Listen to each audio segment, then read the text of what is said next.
What do you get when you get LA rush hour traffic, more fuel economy discussions than the EPA, and mind-numbing stupidity all blended into one event? You get the 2026 Daytona 500. But before we get to the 3-wide paint drying, let's start at the beginning of Speed Weeks. Starting with Duel 1 on Thursday, the only thing of note was Corey LaJoie seemingly locking himself into the big race, only to get absolutely boned when Daniel Suarez continued his villain arc by turning Corey into the wall. At this point, I'm pretty sure Suarez is doing it on purpose. Casey Mears cooked it a bit too much coming to pit road and wiped out Noah Gragson. That put Casey Mears a lap or two down, but fortunately for him, nobody can drive in a straight line, so some free passes come his way, and he snakes his way through the carnage at the end and into the big race. Austin Dillon crashed out Bubba Wallace while Bubba was leading with 5 laps to go. Now, Chris Buescher pushed Austin into Bubba, but Austin Dillon doesn't get any sort of fairness from me. Maybe, just maybe, if you weren't a Nepo Baby dipshit, I'd be more understanding. So with the last lap crash, Joey Logano wins the first duel. Okay, no big deal. The embodiment of evil himself won the race. We got one more. Let's see what happens. What happens is everyone fucks the pit strategy, but Chase Elliott manages to win the duel.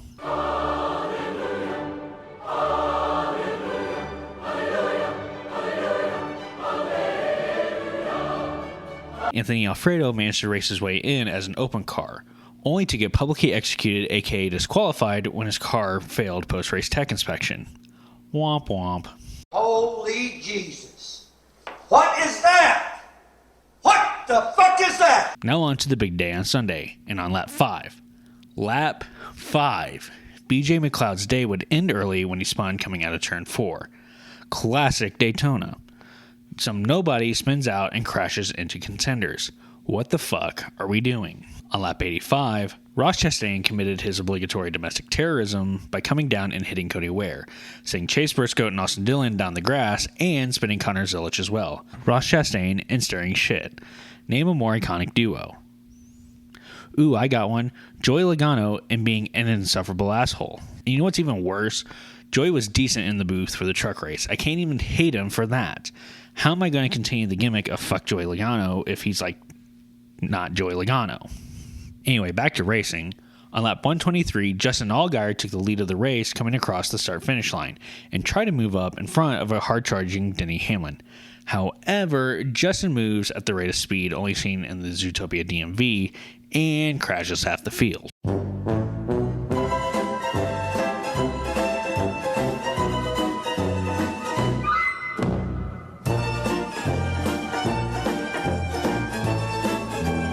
Yeah, listen,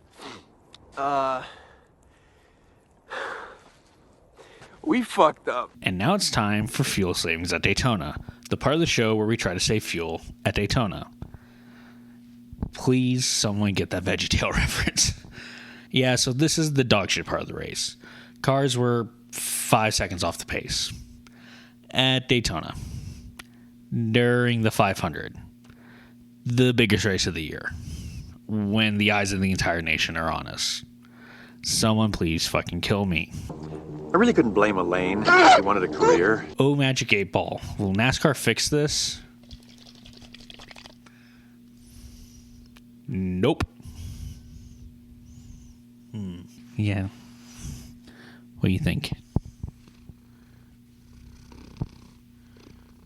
I'm not opposed to strategy, but God help me if this is what every super speedway race turns into, going 50% throttle to stretch gas.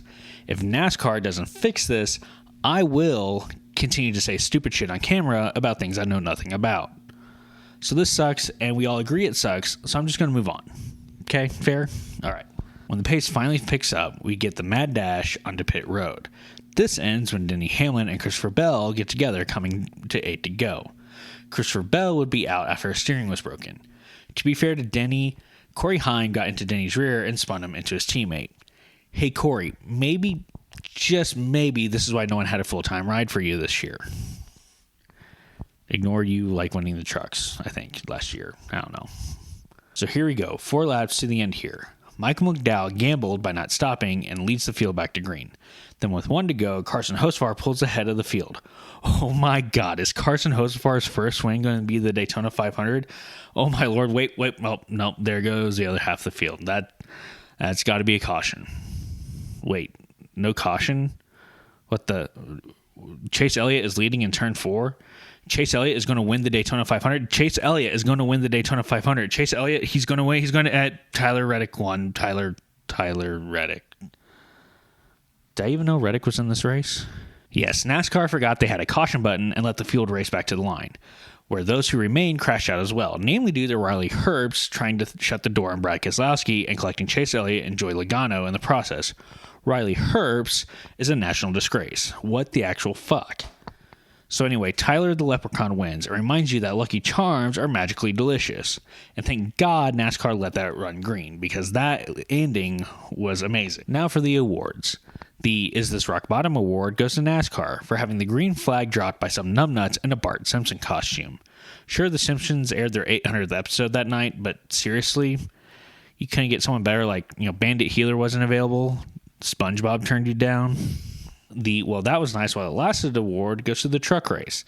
This race had some big names in it, including Cletus McFarland and Tony Stewart, who is making his NASCAR return. With big names like this in the mix, you would expect a great viewership. And that was going fine right until they both crashed out. The This Is Why No One Likes You, You Big Dumb Dipshit award goes to Justin Allgaier for crashing out the field. But seriously, I like you and all, but that block was more devastating than what we do to other countries that touch our boats. Don't touch America's boats. Here comes the sun, doo-doo-doo. Here comes the sun, and I say...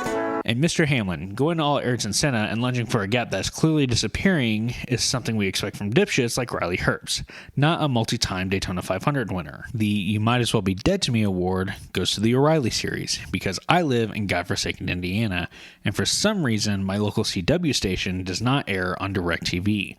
Because of this, and the fact that the CW app is designed worse than that sub that blew up going to the Titanic, I will never speak of the O'Reilly series again.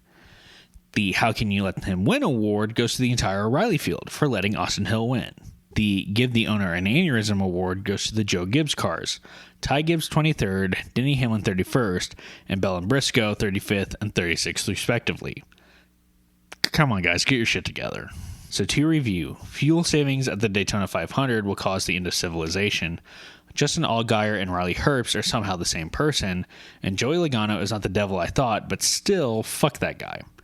Thank you, and remember, a crash a day keeps the championship away.